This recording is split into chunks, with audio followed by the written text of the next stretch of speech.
welcome to PWP, Pitts, Wilson and Pitts. We're here today to read to you guys a short story called The Veldt. The Veldt by Ray Bradbury. George, I wish you'd look at the nursery. What's wrong with it? I don't know. Well then, I just want you to look at it is all, or call a psychologist in to look at it. what would a psychologist want with a nursery? You know very well what he'd want. His wife paused in the middle of the kitchen and watched the stove busy humming to itself, making supper for 4. It's just that the nursery is different now than it was. All right, let's have a look. They walked down the hall of their soundproofed Happy Life home, which had cost them $30,000 installed. This house which clothed and fed and rocked them to sleep and played and sang and was good to them. Their approach sensitized a switch somewhere, and the nursery light flicked on when they came within 10 feet of it. Similarly, behind them, in the halls, lights went on and off as they left them behind with a sudden automaticity. Well, said George Hadley. They stood on the thatched floor of the nursery. It was 40 feet across by 40 feet long and 30 feet high. It had cost half again as much as the rest of the house, but nothing's too good for our children, George had said. The nursery was silent. It was empty as a jungle glade at high noon. The walls were blank and two-dimensional. Now, as George and Lydia Hadley stood in the center of the room, the walls began to purr and recede into crystalline distance. It seemed, and presently an African veldt appeared, in 3 dimensions, on all sides, and color reproduced to the final pebble and bit of straw. The ceiling above them became a deep sky with a hot yellow sun. George Hadley felt the perspiration start on his brow. Let's get out of this sun, he said. This is a little too real, but I don't see anything wrong. Wait a moment. You'll see, said his wife. Now the hidden odorophonics were beginning to blow a wind of odor at the 2 people in the middle of the baked veldt land. The hot straw smell of lion grass, the cool green smell of the hidden water hole, the great rusty smell of animals, the smell of dust like a red paprika in the hot air. And now the sounds.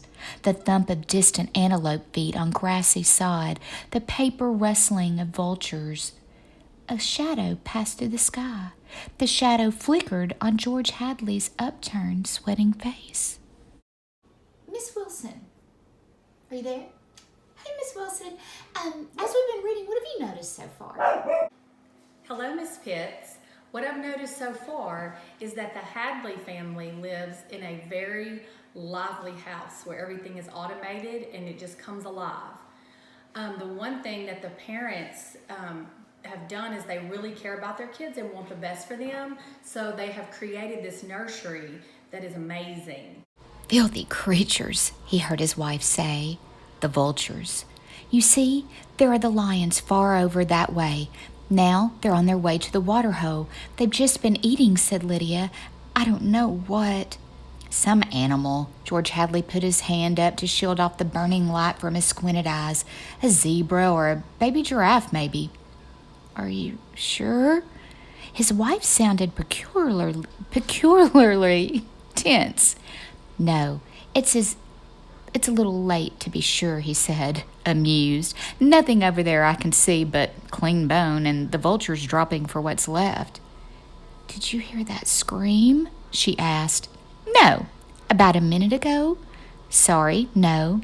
The lions were coming, and again George Hadley was filled with admiration for the mechanical genius who had conceived this room, a miracle of efficiency selling for an absurdly low price. Every home should have one. Oh, occasionally they frightened you with their clinical accuracy. They startled you, gave you a twinge. But most of the time, what fun for everyone. Not only your son and daughter, but for yourself when you felt a quick jaunt to a foreign land. A quick change of scenery. Well, here it was.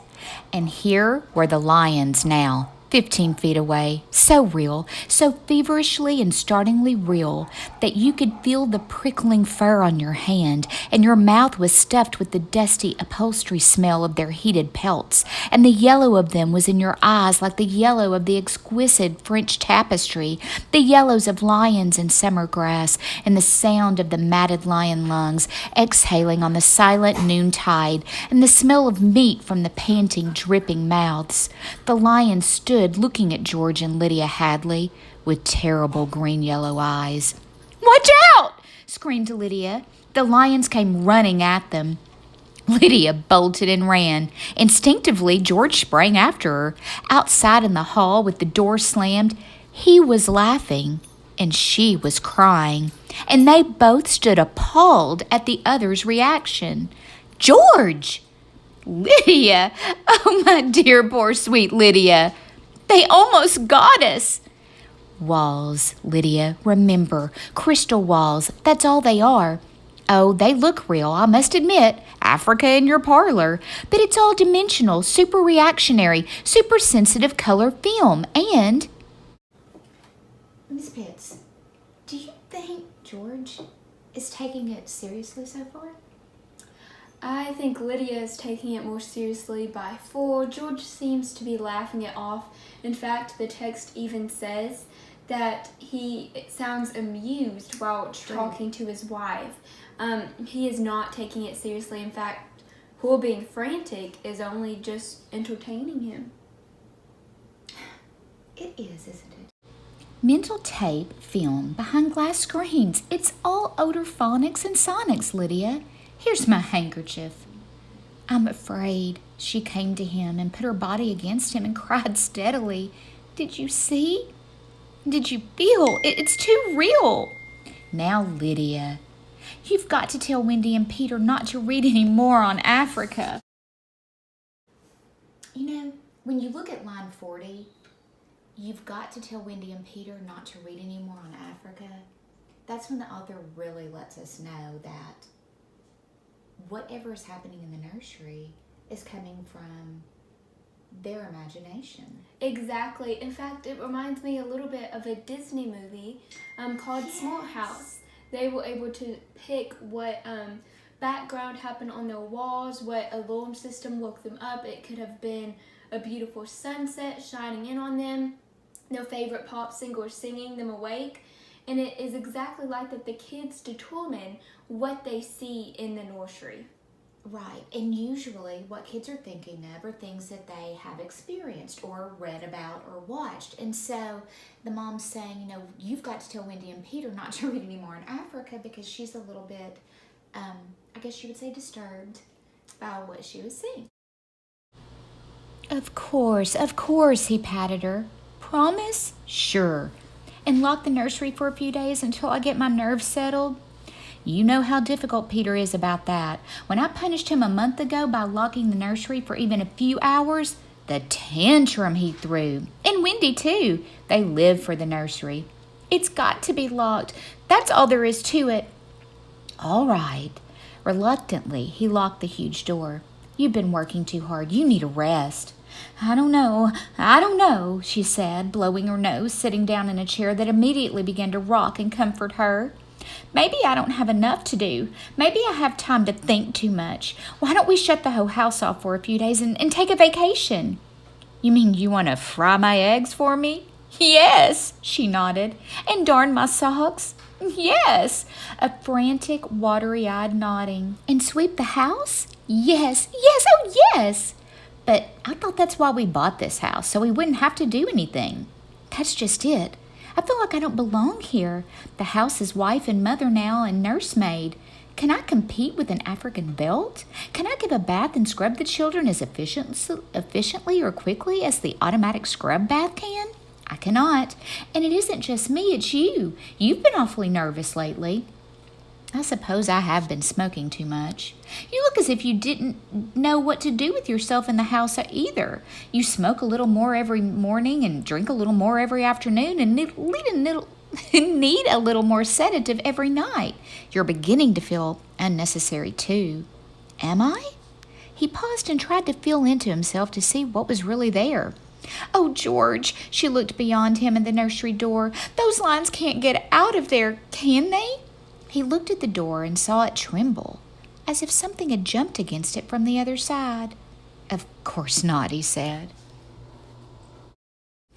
At dinner, they ate alone, for Wendy and Peter were at a special plastic carnival across town and had televised home to say they'd be late to go ahead eating.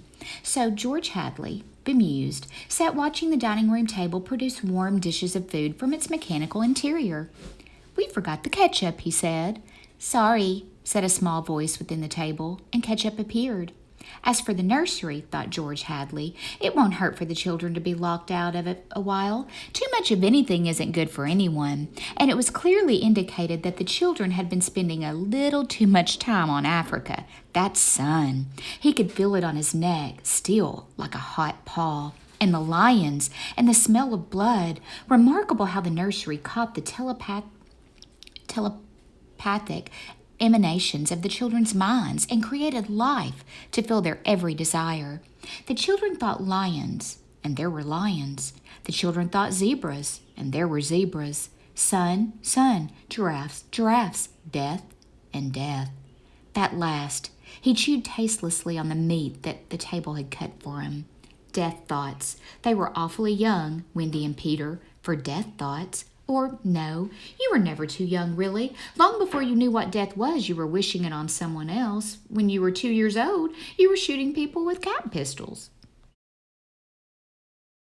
But this, the long, hot African veldt, the awful death in the jaws of a lion? Where are you going? He didn't answer Lydia. Preoccupied, he let the lights glow softly on ahead of him, extinguish behind him as he padded to the nursery door. He listened against it. Far away, a lion roared. He unlocked the door and opened it. Just before he stepped inside, he heard a faraway scream, and then another roar from the lions, which subsided quickly. He stepped into Africa. How many times in the last year had he opened this door and found Wonderland, Alice, the Mock Turtle, or Aladdin and his magical lamp, or Jack, Pumpkinhead of Oz, or Dr. Dolittle, or the cow jumping over a very real-appearing moon? All the delightful contraptions of a make-believe world. How often had he seen Pegasus flying in the sky ceiling, or seen fountains of red fireworks, or heard angels' voices singing? But now is yellow-hot Africa, this bake oven with murder in the heat. Perhaps Lydia was right. Perhaps they needed a little vacation from the fantasy, which was growing a bit too real for 10-year-old children.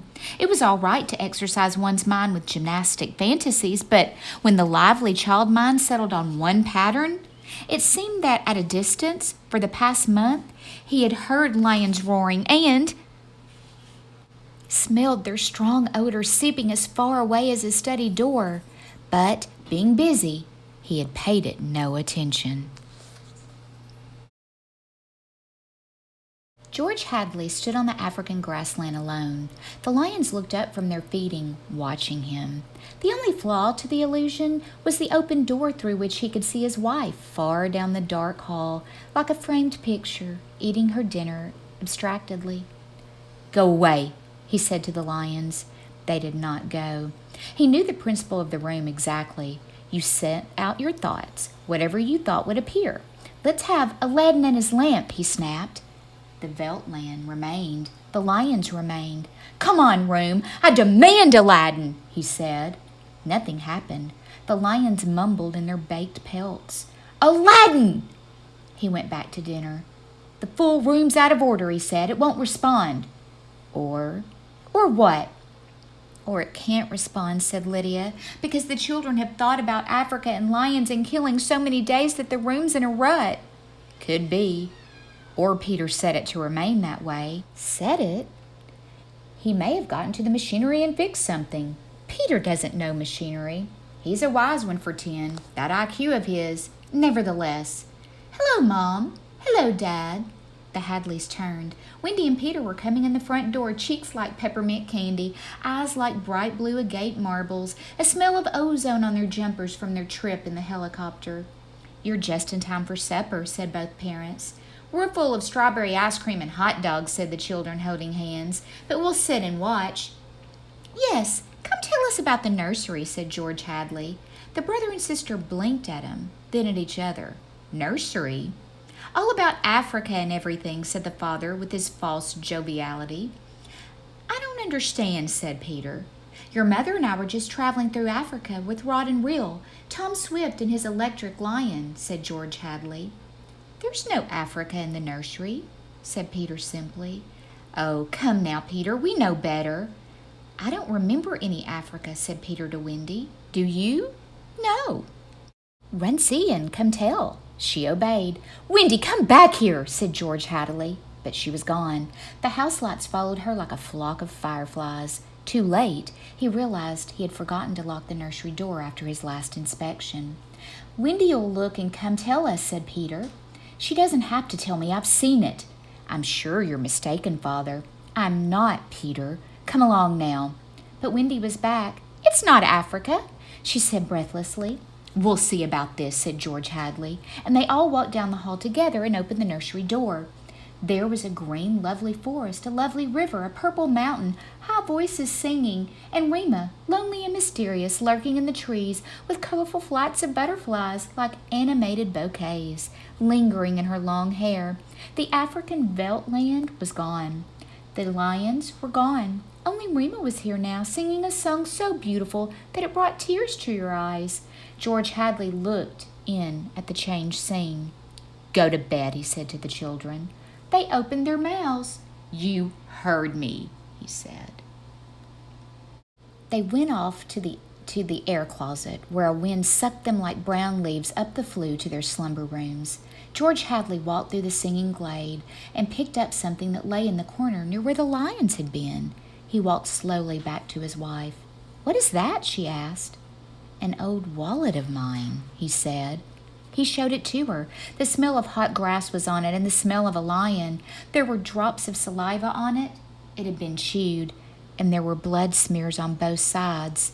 He closed the nursery door and locked it tight. In the middle of the night, he was still awake, and he knew his wife was awake. Do you think Wendy changed it? She said at last in the dark room. Of course.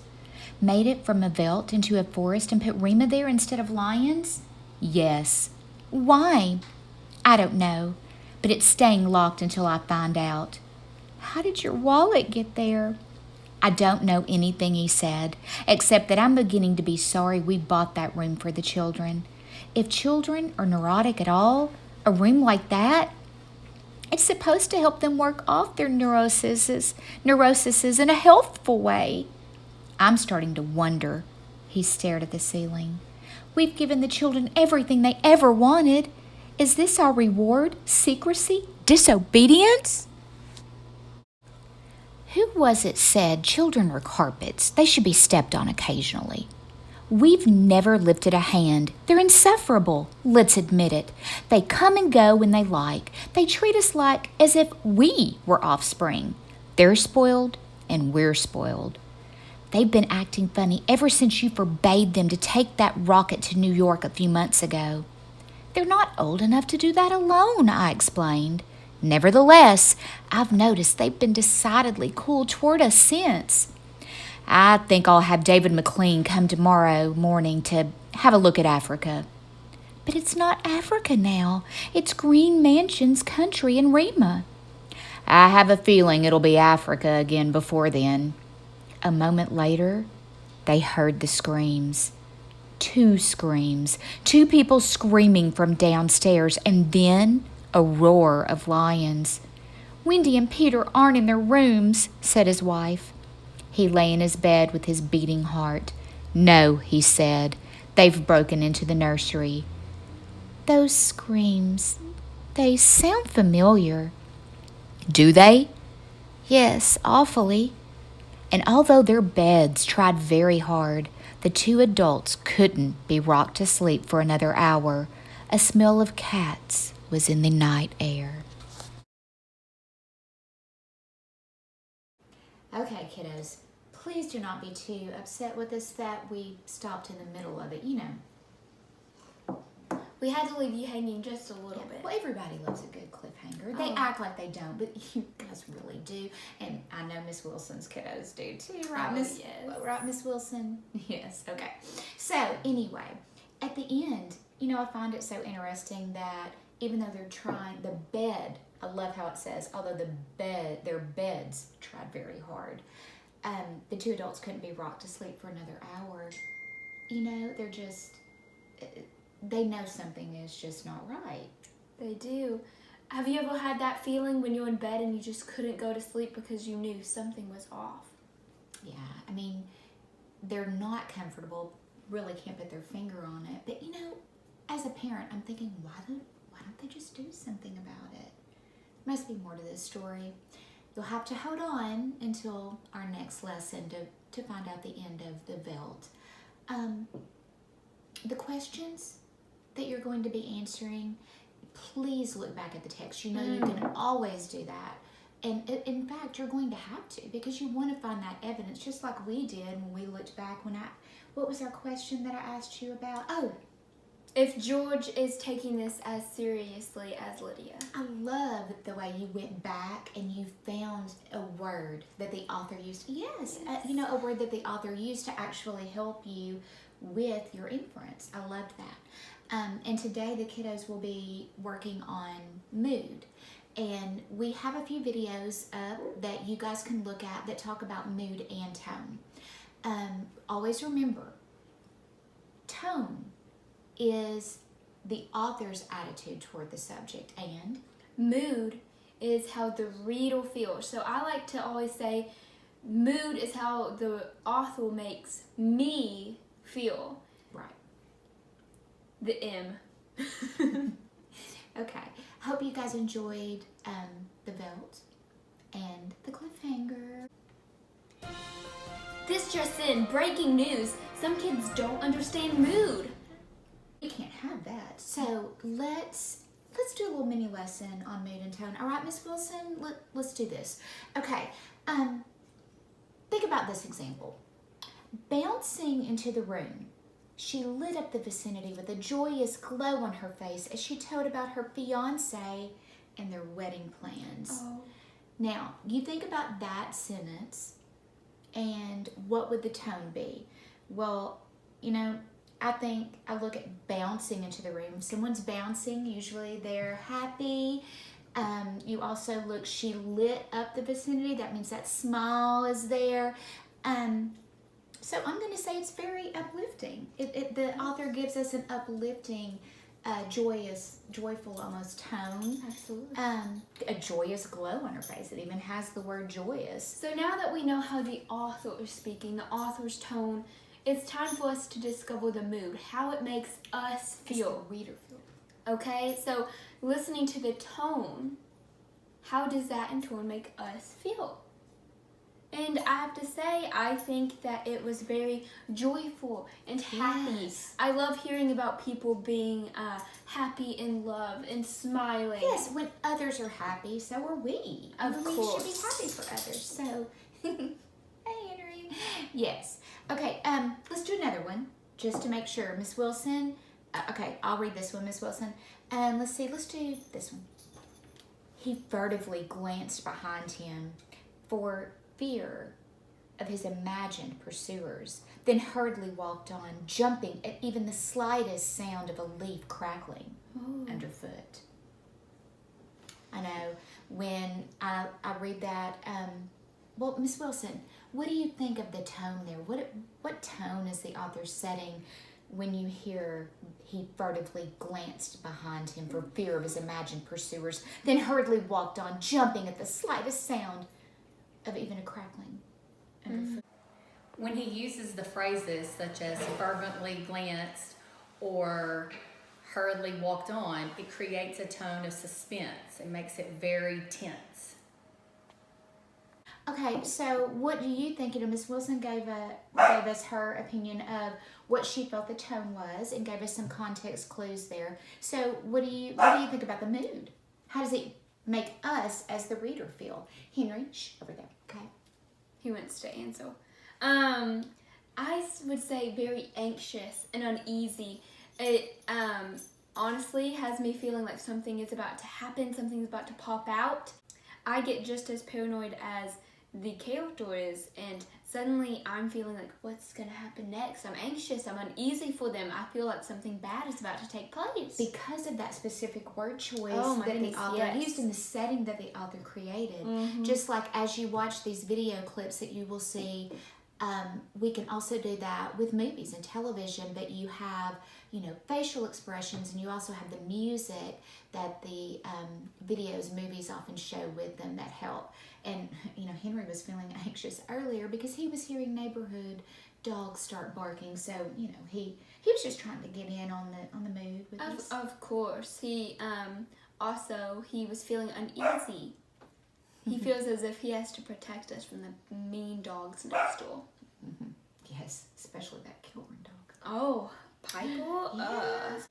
You've been watching PWP. Pitts Wilson Pitts. Thank you for joining in. Yes. You can catch us again on Tuesday. Yes, we can't wait to be back with you guys. Okay, have a great rest of the day. Remember to keep reading. We're going to be like, they are so stupid.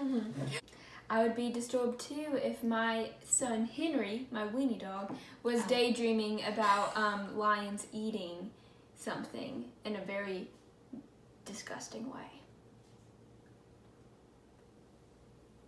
I don't know, I think I like that part. Okay. I wonder if we'll become famous. We could be YouTubers. Do you think we should do it? I don't know. Addison Ray is some stiff competition. Who? Get on TikTok more. I am on TikTok now. I'm so cool. Get on it more. She's like the queen of TikTok. Who and Charlie? Charlie? You know who Charlie is. I don't know their names. I just watch. I know the dances. She's the queen of the dance on TikTok. Oh, was she the one who made the first Renegade? No, she actually didn't make it. That's Who was that kid? That was a kid, because I saw her. It was a kid. She actually got invited to an NBA game I to thought that do was it. so cool. Mm-hmm. That was really cool.